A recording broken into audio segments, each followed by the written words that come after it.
Welcome to the Teufelsberg. I was in intelligence. I was using the product, I think is the word that we call it nowadays, that this place was providing. It was discovered by the Americans in the early 1960s that they could, from this elevated piece of artificial ground, eavesdrop and listen in perfectly out to over 300 kilometers, 360 degrees all round.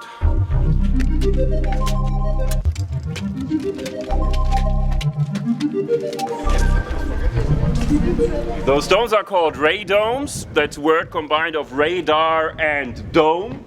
Simple as that. And those domes were developed during the Second World War to have a cover for radar systems.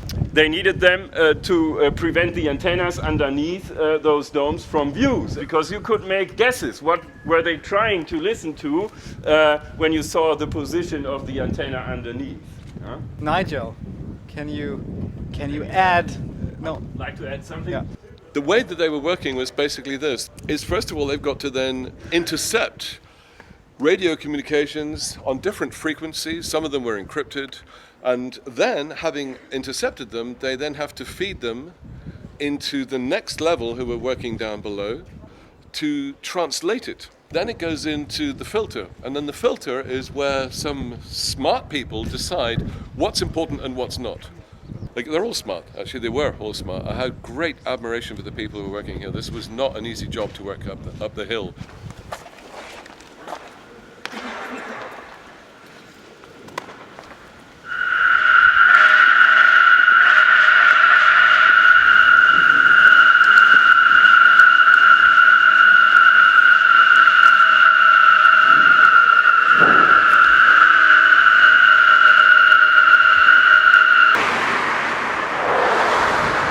Another thing to reflect on is, we had Nigel talk about how he considers the people that worked at the Teufelsberg, for instance, his colleagues from back in the day in the Cold War, to be heroes, because they were sort of on guard against potential aggression from the Soviet world. But of course, the Cold War was a war, and aggression was going both ways. And so, in the same way, I wonder if Nigel would consider his counterparts in the Stasi, who were on guard against aggression from the Western world, also heroes. I'm not trying to make any excuses for what the Stasi was doing or what the East German state was doing. What I'm trying to say is that when we try to make it seem like that side is the evildoers and our side is the good doers, then we pave over the real kind of moral questions that we should be asking ourselves. I think there's a huge difference between democracy and a police state. And I think if there are democracies who are monitoring dissident groups, I think it's entirely different to the kind of work that the Stasi were doing. I just happen to not like Stasi people very much at all, and I don't care what anybody else thinks. I think they were a police state, and I think the way that they treated their own people, because I was 2.5 years in communist East Germany, and I saw the way that they were treating their own people, that was a hardline police state. They might have called themselves the German Democratic Republic, they might have called themselves a socialist state, but it was a hardline police state, it was a hardline communist state. I think it's very important, it's also, we cannot romanticize freedoms in the West. And when we talk about the civil rights movement in the US, it didn't start with Rosa Parks. It was a movement that was happening since before the Civil War, since the start of slavery. For more than 150 years, the US government was not on the side of the civil rights struggle. Resistance fighters everywhere have struggled with being surveilled and with being oppressed by Western democratic regimes. So we are gathered here, activists, whistleblowers, lawyers, artists, journalists, cultural producers. I think, you guys have a unique, also historical chance to change the public opinion about these matters. It's not only about the political processes, it's about actually engaging in this living history, contemporary situation conflation, and try to learn from that. So it's learning from Berlin, learning from Snowden in that sense. Why did you release those documents? I did this to give the American people a chance to decide for themselves the kind of government they want to have. Did you realize the risk you were taking to yourself? The only time you can be free from risk is when you're in prison. How much do you miss America? I do miss my country, I do miss my home, I do miss my family. Good morning, Kiev. Open sesame.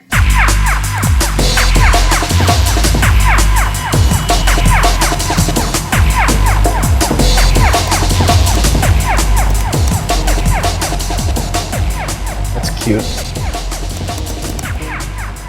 Oh shit. Fucking back door.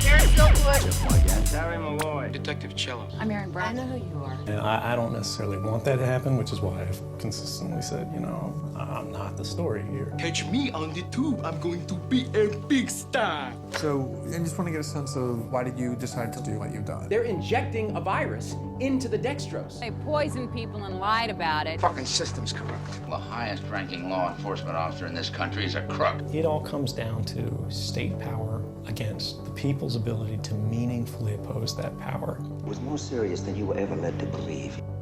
My family doesn't know what's happening. They're unaware. Justin doesn't know what I do.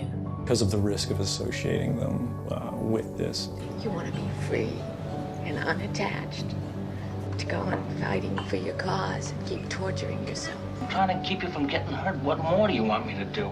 Your job is supposed to pay your bills, not put you in danger. It hurts so much I can't stand to see you like this. Scared, miserable, dreading to go to work and tearing me apart. Leanne has filed for divorce.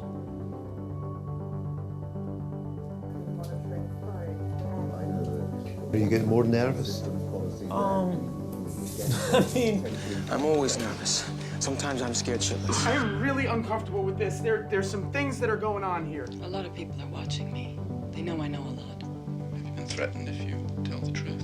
You should watch your step. Is that a threat? They're trying to kill me. They want me to stop what I'm doing.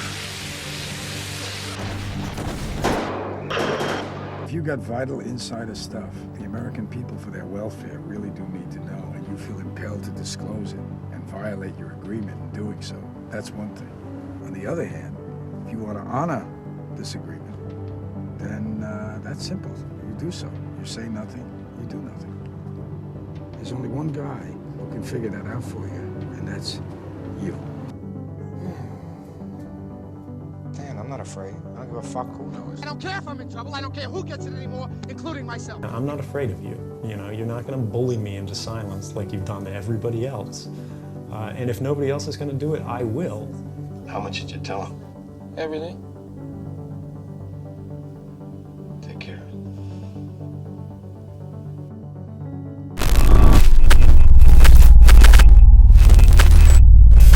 There's a fork in the road today.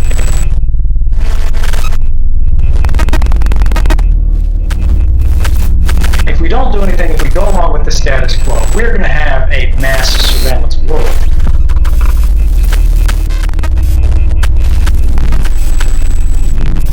Mass surveillance has happened.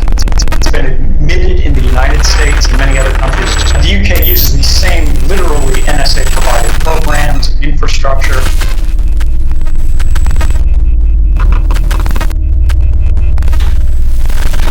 All of your communications are being secretly intercepted.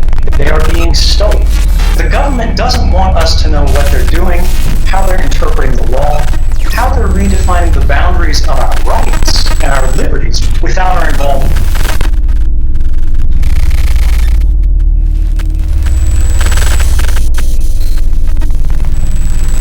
We have to be able to ask questions. What is the truth? How do we stop it? How do we resist it? Laura, at this stage I can offer nothing more than my word. I am a senior government employee in the intelligence community. I hope you understand that contacting you is extremely high risk.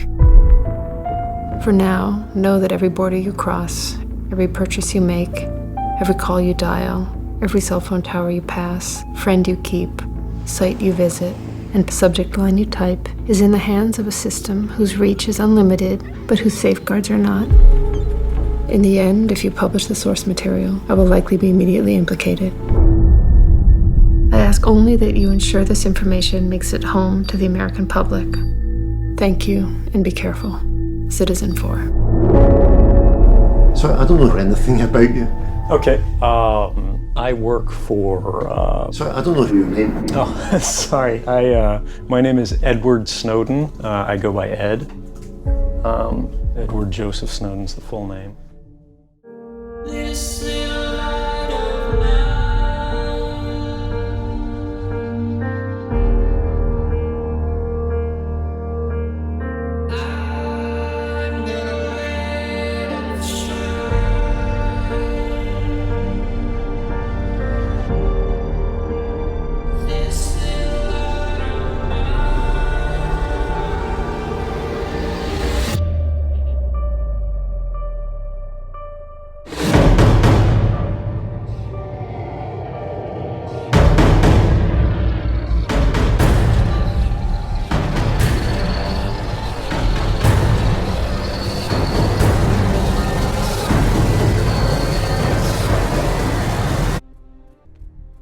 Let's say your target is a shady Iranian banker operating out of Beirut. Okay, so you're watching his stuff, but you're also watching all the people that he talks to, including, you know, his cousin who's just some dentist living in Buffalo. And then you have to watch all of that guy's contacts. And by the time you go a third hop out from the original target, you're watching this bartender chat with her mother about Botox. Because 3 hops from anyone with, say, 40 contacts, you're looking at a list of 2.5 million people. And there's that moment when you're sitting there and the scale of it hits you. The NSA is really tracking every cell phone in the world. No matter who you are, every day of your life, you're sitting in a database, just ready to be looked at.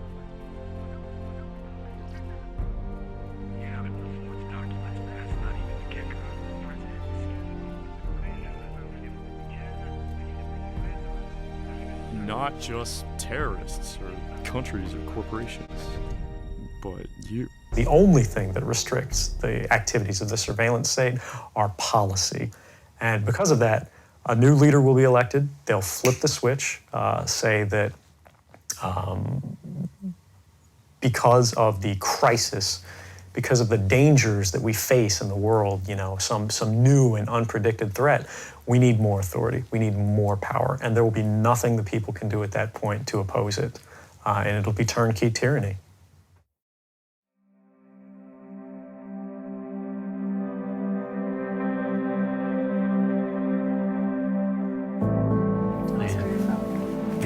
I'm from the United States. I was born in North Carolina. I've moved all over. I spent most of my adolescence, my teen years, in Maryland. And in a lot of ways, you could say I grew up in the shadow of the NSA.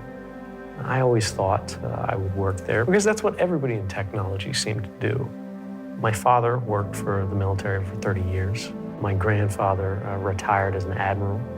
My mother worked for the federal courts, in fact, still does, which is an irony that's not lost on me. For somebody in a federal family, it's kind of natural to follow in their footsteps and just say, why not? You know, our government is the greatest government in human history. We're all taught that. This is the kind of thing that led me into the Army. When they said, we're going to free an oppressed people from a dictator, I felt that I had an obligation to do my part to see that happen. In the Central Intelligence Agency, you sign a non-disclosure agreement, but then you're made to stand up and take a real oath. This is an oath to support and defend the Constitution of the United States. It's not an oath to the President, it's not an oath to the Congress. It's an oath to our ideals.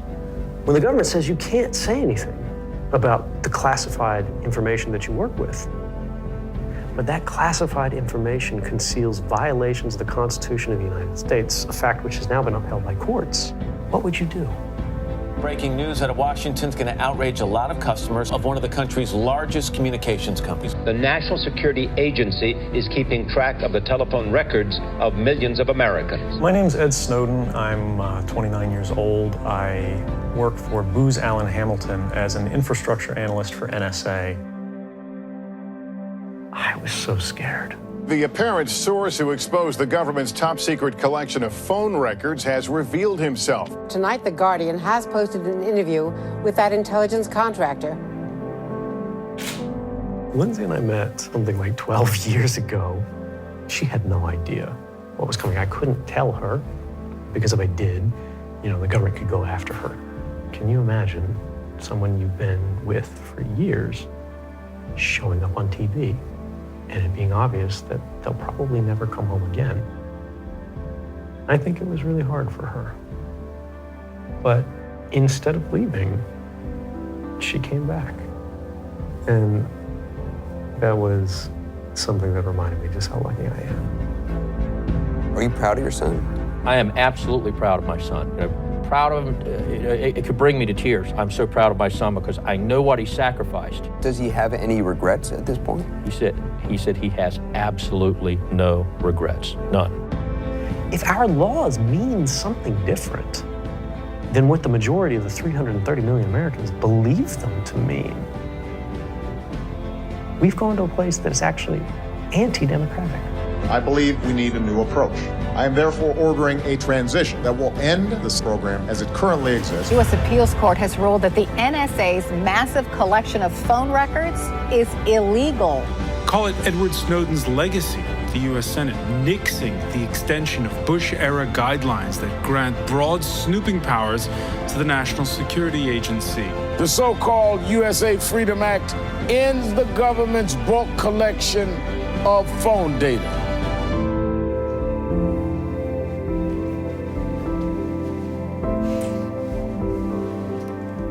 I still love my country, and I still consider myself to be working for it.